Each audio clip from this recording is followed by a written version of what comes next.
श्री कुंज बिहारी श्रीदास। तो आज हम चर्चा करेंगे उन लोगों के बारे में who always complaints and complaints. उनकी शिकायतें कभी ख़त्म ही नहीं होती। उसके साथ ऐसा हुआ, मेरे साथ ऐसा क्यों हुआ, उसने ये अचीव किया, मैं क्यों नहीं कर पाया, उसकी लाइफ में इतनी खुशियाँ हैं, मेरी लाइफ में क्यों नहीं है। तो उनकी ना आदत होती है एक कंप्लेंट करने की हमेशा। तो मैंने तो यहाँ तक लोगों को देखा है कि वो भगवान से भी हर चीज़ को लेके कंप्लेंट करते हैं। अगर मान लो उनकी पेंसिल की एक नोक तक टूट गई ना, तो भी वो कहेंगे क्या भगवान जी क्यों परेशान करते रहते हो, क्यों पेंसिल की नोक टूट गई मेरी। तो देखो उस चीज़ में मैं भी हूँ, मैं ऐसा नहीं कहूँगी कि मैं उनसे पृथक हूँ, उनसे अलग हूँ, मैं भी हूँ। पर मेरा बोलना ना स्नेहवश होता है, क्योंकि मैं जानती हूँ अपने आप को और ठाकुर जी भी जानते हैं कि मेरा बोलना एक स्नेहवश होता है। जैसे कई बार क्या होता है कि अगर मान लो मेरे हाथ में कोई पिन चुभ गया या कुछ भी हो गया, तो मैं भी बोल देती हूँ क्या ठाकुर जी यार तुमने परेशान कर दिया, देखो मुझे चोट लग गई। लेकिन मेरा वो बोलना इट्स नॉट अ कंप्लेंट, वो मैं स्नेहवश बोलती हूँ, क्योंकि ठाकुर जी के अलावा मेरे कोई और है ही नहीं जिससे मैं कुछ बोल सकूँ। तो मैं उनको स्नेहवश बोलती हूँ कि ठाकुर जी मुझे लग गई, क्यों कर रहे हो ऐसा, देखो मुझे लग गई ना। तो मैं उनकी बात नहीं कर रही जो स्नेहवश ठाकुर जी से कुछ बोलते हैं, बल्कि मैं उनकी बात कर रही हूँ जो intentionally they always complain complain and complain. मेरे साथ क्यों हुआ, मेरे साथ ही क्यों हुआ, ऐसा मुझे ही क्यों हुआ। तो मैं उनके बारे में बात कर रही हूँ। तो देखो सबसे पहली बात तो ये कि अगर ठाकुर जी ने मान लो हमारे अंदर कुछ कमियां भी दी हैं ना, कुछ बहुत सारी अच्छी चीज़ें भी दी हैं, वो कभी ऐसा नहीं करते किसी को पूरी तरह से खाली करते। ठाकुर जी कुछ न कुछ देकर भेजते ही हैं। कहते हैं ना कि अगर सब दरवाजे बंद हो जाए तो एक दरवाज़ा हमेशा खुला होता है, अगर सारी उम्मीदें ख़त्म हो जाए तो कोई एक उम्मीद हमेशा कायम रहती है। तो वैसे ही ठाकुर जी ने अगर मान लो हमारे कर्मवश, हमारे प्रारब्धवश हमें हर चीज़ मिली, जो भी हमने किया, अगर मान लो कर्मवश कुछ हुआ भी हमारे साथ, तो ठाकुर जी कुछ इतना अच्छा कर देते हैं हमारे साथ कि हमें, अगर वो तो हमारे ऊपर है कि अगर हम उस सिचुएशन जो हमारे साथ ख़राब हुई है उसको पकड़ के रोते रहें, कि हम उस चीज़ को देखें कि जो अच्छा हुआ है।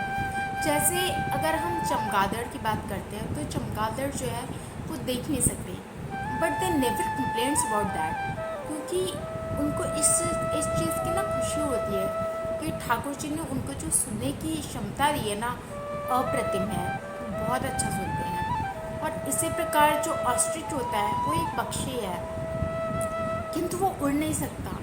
तो द ऑस्ट्रिच नेवर कंप्लेंट्स, वो इस चीज़ को हमेशा देखता है कि उसको भगवान ने दो पैर दिए हैं, मजबूत पैर, जिनसे वो बहुत तेज़ भाग सकता है।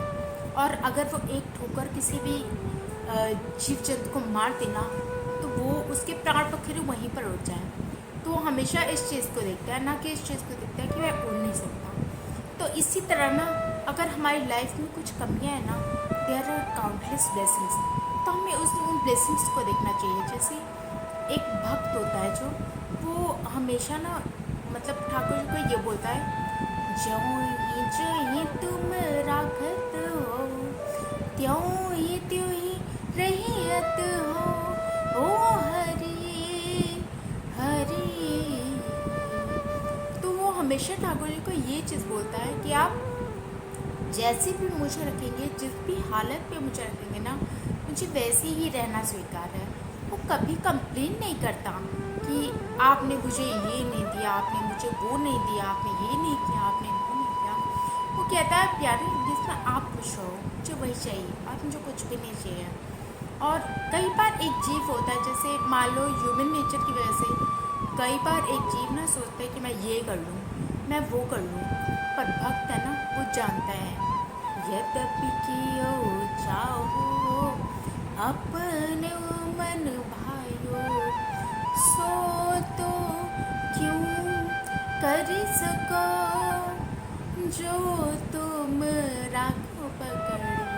तो उसको ये होता है कि भाई हम कोई भी काम करना चाहिए ना तो होगा वही, वही सोई जो राम रच राखा। उनको ये मालूम है कि ठाकुर जी जो आप करोगे ना वही होगा, ना हमारे करने से कुछ होगा, ना हमारे सोचने से कुछ होगा। तो इसीलिए जो भक्त है ना, वो न कभी सोचता है न कभी कुछ बोलता है। वो तो हमेशा ठाकुर जी की रज़ा में ही रज़ामंद रहता है कि हे प्रभु, जो आप कर रहे हो ना, मेरे लिए वही सही है, वही उचित है। वो कभी ठाकुर जी से ये नहीं कहता कि आपने मेरे साथ ऐसे क्यों किया, क्योंकि वो जानता है कि जो भी हुआ है ना, वो ठाकुर जी ने नहीं किया, उसके अपने प्रारब्धों की वजह से हुआ है, उसके अपने कर्मों की वजह से हुआ है। तो इसीलिए ना वो कभी ठाकुर जी से कंप्लेन नहीं करता, हमेशा खुश रहता है।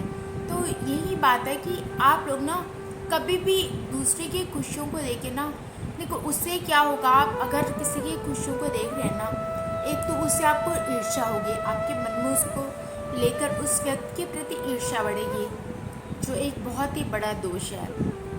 सेकेंडली, आपका जो सेल्फ स्टीम है, आपकी सेल्फ रिस्पेक्ट है ना, वो आहत होती रहेगी। मतलब आपके चारों ओर इतनी नेगेटिविटी हो जाएगी ना कि उस चीज़ को सोच सोच के ना आप अपनी सेल्फ स्टीम को, अपने उसको खो देंगे कि भाई उसके साथ ऐसा क्यों हो रहा है, मेरे साथ ऐसा क्यों नहीं हो रहा, मैं क्यों नहीं कर पा रहा। तो उससे कुछ और नहीं होगा, आपकी सेल्फ स्टीम आहत होगी। तो इसीलिए ना भक्त जो है वो हमेशा शांत रहता है कि ठीक है, जो हुआ सो हुआ। ही नेवर कंप्लेन्स, वो कभी भी ठाकुर जी से कोई कंप्लेन नहीं करता। वो हर एक परिस्थिति में खुश रहता है कि ठीक है, उसको पता है कि अगर आज ये बुरा समय मेरी लाइफ में है तो ये नहीं रहेगा, आज ये अच्छा समय मेरी लाइफ में है तो ये नहीं रहेगा। उसको ये मालूम है कि जो भी चीज़ें हैं वो ठाकुर जी की कृपा से, उनकी करुणा से हैं। तो अगर अच्छा वक्त नहीं है तो बुरा वक्त में नहीं रहेगा, अगर बुरा वक्त नहीं है तो अच्छा वक्त में नहीं रहेगा। तो इसीलिए वो हर हाल में प्रसन्नचित्त रहता है। तो इसीलिए आपके पास जो कुछ भी है, जो आपको मिला है ना, उसी में प्रसन्न रहिए और उसका भरपूर फ़ायदा उठाइए, उसका भरपूर लाभ उठाइए और हमेशा खुश रहिए और सिर्फ अपने ठाकुर जी का नाम लेते रहिए और उनको हर एक स्थिति में, हर एक परिस्थिति में बस धन्यवाद करते चलिए और उनको बस यही बोलते रहिए, जो ही तुम राखत हो, त्यों ही रहिए